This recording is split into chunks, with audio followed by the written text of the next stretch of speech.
আসসালামু আলাইকুম রহমতুল্লাহ।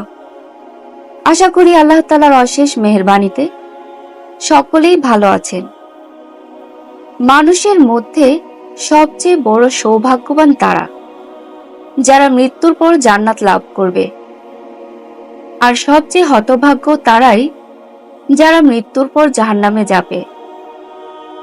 জান্নাত এক অনাবিল শান্তির জায়গা।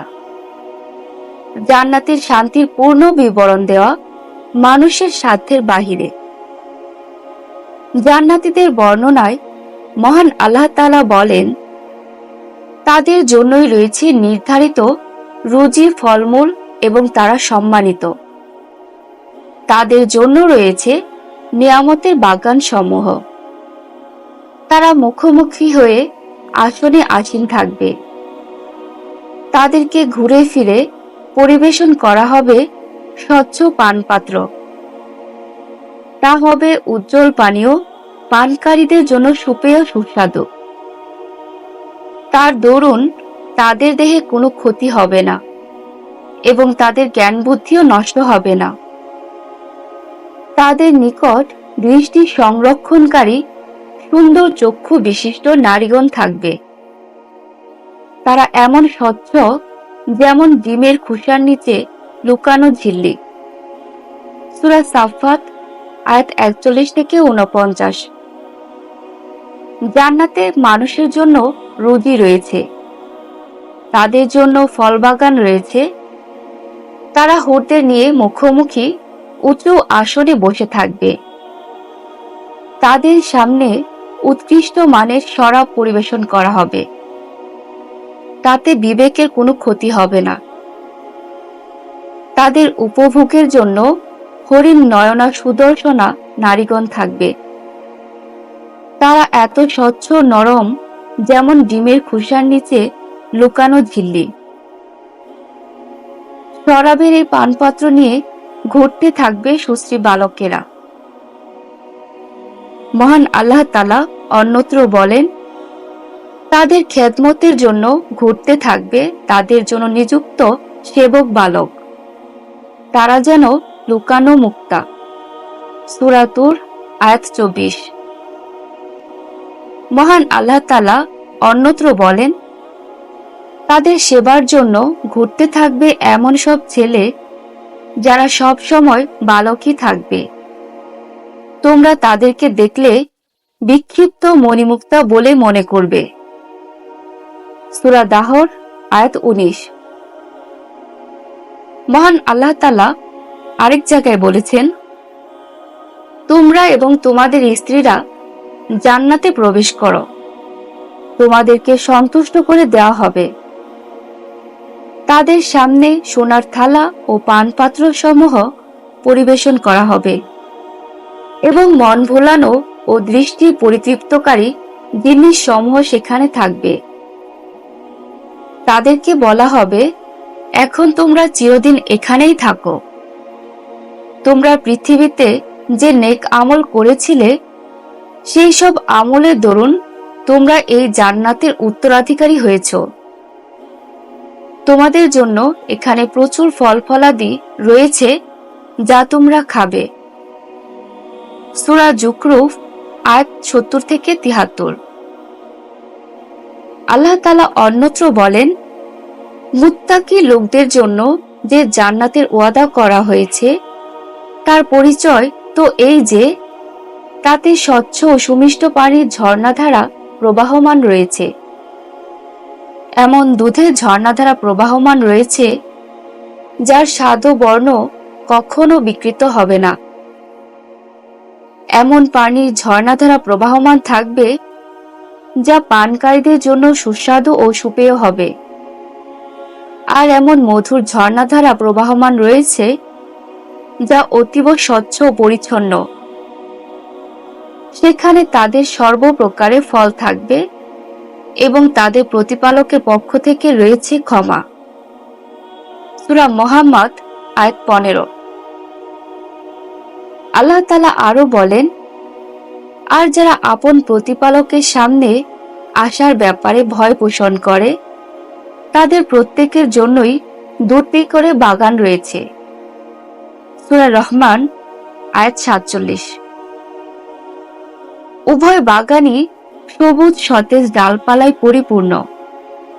সূরা রহমান আয়াত ৪৯। দুটি বাগানেই ঝর্ণাধারা সদা সর্বদা প্রবাহমান রয়েছে। সূরা রহমান আয়াত ৫১। উভয় বাগানের ফলসমূহের অবস্থা ভিন্ন ভিন্ন হবে। সূরা রহমান আয়াত ৫২। আল্লাহ তাআলা আরো বলেন, জান্নাতের লোকেরা এমন শয্যার উপর ঠেস দিয়ে বসে থাকবে তার আবরণ মোটা রেশমের তৈরি হবে, আর বাগানের ডালপালা ঝুঁকে নুয়ে থাকবে। সূরা রহমান আয়াত ৫৪। এই অফুরন্ত নিয়ামত সমূহের মধ্যে লজ্জাবনত নয়না ললনারাও থাকবে। তাদেরকে এই জান্নাতি লোকদের পূর্বে কোনো মানুষ বা জিন স্পর্শ করেনি। সূরা রহমান আয়াত ৫৬। তারা এমনই সুন্দরী রূপসী যেমন হীরা ও মণিমুক্তা। সূরা রহমান আয়াত ৫৮। জান্নাতি লোকদের পূর্ববর্তী দুটি বাগান ছাড়াও আরো দুটি বাগান দেয়া হবে, যা হবে ঘন সন্নিবেশিত সবুজ শ্যামল ও সতেজ। দুটি বাগানে দুটি উৎক্ষিপ্তমান ঝর্ণাধারা থাকবে। সূরা রহমান আয়াত ৬৬। তাতে বিপুল পরিমাণ ফল, খেজুর ও আনার থাকবে। এসব নিয়ামতের মধ্যেই থাকবে সচ্চরিত্রের অধিকারী সুদর্শনা স্ত্রীগণ। সূরা রহমান আয়াত ৭০। তাঁবু সমূহের মধ্যে সুরক্ষিত থাকবে বড় চোখ বিশিষ্ট শ্বেত সুন্দরী নারীগণ। তাদেরকে কোনো মানুষ বা জিন স্পর্শ করেনি। সূরা রহমান আয়াত ৭৪। তারা অস্বাভাবিক উৎকৃষ্ট মানের উত্তম সবুজ গালিচা এবং সুন্দর সুসজ্জিত সজ্জায় হেলান দিয়ে অবস্থান করবে। সূরা রহমান আয়াত ৭৭। আল্লাহ ভীরু লোকেরা দুশ্চিন্তা ও ভয়ভীতি মুক্ত নিরাপদ ও শান্তিময় স্থানে থাকবে। তা হবে বাগবাগিচা ও ঝর্ণাধারা পরিবেষ্টিত জায়গা। চিকন রেশম ও মখমলে পোশাক পরে সামনাসামনি আসীন হবে। এটাই হবে তাদের জাঁকজমকের অবস্থা। সুন্দরী রূপসী হরিণ নয়না নারীদেরকে তাদের স্ত্রী করে দিবে। সূরা দুখান আয়াত ৫১ থেকে ৫৪। আর অগ্রবর্তী লোকেরা তো সব ব্যাপারে অগ্রবর্তী থাকবে। তারাই তো সান্নিধ্য লাভকারী লোক। তারা নিয়ামতে পরিপূর্ণ জান্নাতে অবস্থান ও বসবাস করবে। পূর্ববর্তী লোকদের মধ্যে বেশি সংখ্যক আর পরবর্তী লোকদের মধ্যে কম সংখ্যক। তারা মণিমুক্তা খচিত আসন সমূহের উপর হেলান দিয়ে মুখোমুখি হয়ে বসে থাকবে। চির কিশোরীগণ তাদের সামনে প্রবাহমান ঝর্ণার সুরায় ভরা পানপাত্র পরিবেশন করবে। হাতলধারী বড় বড় সুরা ভাণ্ড হাতলবিহীন পানপাত্র নিয়ে দৌড়াদৌড়ি করতে থাকবে। এসব পানীয় পান করে তাদের মাথা ঘুরবে না, তাদের বিবেক বুদ্ধিও লোপ পাবে না। আর চির কিশোরীগণ তাদের সামনে নানা রকমের সুস্বাদু ফল পরিবেশন করবে, যেন ইচ্ছামতো নিতে পারে। আর তাদের জন্য সুন্দর চক্ষুধারী নারীগণও থাকবে। তারা লুকিয়ে রাখা মুক্তার মতো সুশ্রী সুন্দরী হবে। এই সব কিছু তাদের সেই আমলের শুভ প্রতিফল যা তারা দুনিয়ার জীবনে করেছিল। তারা সেখানে কোনো বাজে কথা বা পাপের কথা শুনতে পাবে না। যা কথা হবে তা ঠিক ঠিক ও যথাযথ হবে। আর ডানবাহুর লোকেরা, ডানবাহুর লোকদের সৌভাগ্যের কথা আর কি বলা যায়। তাদের জন্য থাকবে কাঁটাবিহীন কুল বৃক্ষ সমূহ, থরে থরে সাজানো কলা সমূহ, বিস্তীর্ণ এলাকাব্যাপী ছায়া, সর্বদা প্রবাহমান পানি আর প্রচুর পরিমাণে ফল থাকবে, যা কোনোদিন শেষ হবে না। খেতে কোনো বাধা বিপত্তি ঘটবে না। তারা উচ্চ আসন সমূহে সমাসীন থাকবে। তাদের স্ত্রীগণকে আমি বিশেষভাবে সম্পূর্ণ নতুন করে সৃষ্টি করব এবং তাদেরকে কুমারী করে দিব। তারা নিজেদের স্বামীদের প্রতি থাকবে আসক্ত, আর তারা বয়সে সবাই সমান হবে। সূরা ওয়াকিয়া আয়াত 10 থেকে 37। আল্লাহ তাআলা তাদের ধৈর্যের বিনিময়ে তাদেরকে জান্নাত ও রেশমি পোশাক দান করবেন। সেখানে তারা তাদের উচ্চ আসন সমূহে ঠেস দিয়ে বসবে। তারা সেখানে সূর্যের তাপ পাবে না, শীতের প্রকোপও অনুভব করবে না। জান্নাতের গাছের ছায়া তাদের উপর অবনত থাকবে, আর ফলমূল তাদের অধীনে থাকবে। তারা ইচ্ছামতো তা পাড়তে পারবে। তাদের সামনে রৌপ্য নির্মিত পাত্র ও কাচের পেয়ালা পরিবেশন করানো হবে। সে কাচ পাত্র ও রৌপ্য জাতীয় হবে, আর সে পান পাত্রগুলো জান্নাতের সেবক চির বালকেরা পরিমাণ মতো ভর্তি করে রাখবে। তাদেরকে সেখানে এমন সূরা পাত্র পরিবেশন করানো হবে যাতে শুকনা আদার সংমিশ্রণ থাকবে। এ হবে জান্নাতের একটি ঝর্ণা, যাকে সালসাবিলও বলা হয়। তাদের সেবার জন্য এমন সব বালক ছুটাছুটি করতে থাকবে যারা চিরকালই বালক থাকবে। তোমরা তাদেরকে দেখলে মনে করবে এরা যেন ছড়িয়ে থাকা মুক্তা। তোমরা সেখানে যেদিকে দেখবে শুধু নিয়ামত আর নিয়ামত দেখতে পাবে। দেখতে পাবে এক বিরাট সাম্রাজ্যের সাজ সরঞ্জাম, তাদের উপর চিকন রেশমের সবুজ পোশাক এবং মখমলের কাপড় থাকবে। তাদেরকে রৌপ্যের কঙ্কন পরানো হবে এবং তাদেরকে তাদের প্রতিপালক পবিত্র পরিচ্ছন্ন শরাব পান করাবেন। সূরা দাহর আয়াত 12 থেকে 21। নিঃসন্দেহে মুত্তাকি লোকদের জন্য রয়েছে একটি সাফল্যের স্থান এবং বাগবাগিচা, আঙ্গুর, সমবয়স্কা নব্য যুবতীগণ এবং উচ্ছ্বাসিত পানপাত্র। সেখানে তারা কোনো অসার, অর্থহীন ও মিথ্যা কথা শুনতে পাবে না। সূরা নাবা আয়াত 31 থেকে 35। নিঃসন্দেহে নেক লোকেরা অফুরন্ত নিয়ামতের মধ্যে থাকবে। উচ্চ আসনে সমাসীন হয়ে দৃশ্যাবলী অবলোকন করবে। তাদের মুখে তোমরা স্বাচ্ছন্দ্য দেখতে পাবে। তাদেরকে মুখরোচক উৎকৃষ্ট মানের শরাব পান করতে দেওয়া হবে। তার উপর মিশকের মোহর লাগানো থাকবে। যেসব লোক অন্যদের উপর প্রতিযোগিতায় জয়ী হতে চায়, তারা যেন এই জিনিসটি লাভের প্রতিযোগিতায় জয়ী হতে চেষ্টা করে। সেই শরাবে তাসনিম মিশ্রিত থাকবে। এটা একটা ঝর্ণা। নৈকট্য লাভকারী লোকেরা এই শরাব পান করবে। সূরা মুতাফফিফিন আয়াত 22 থেকে 28।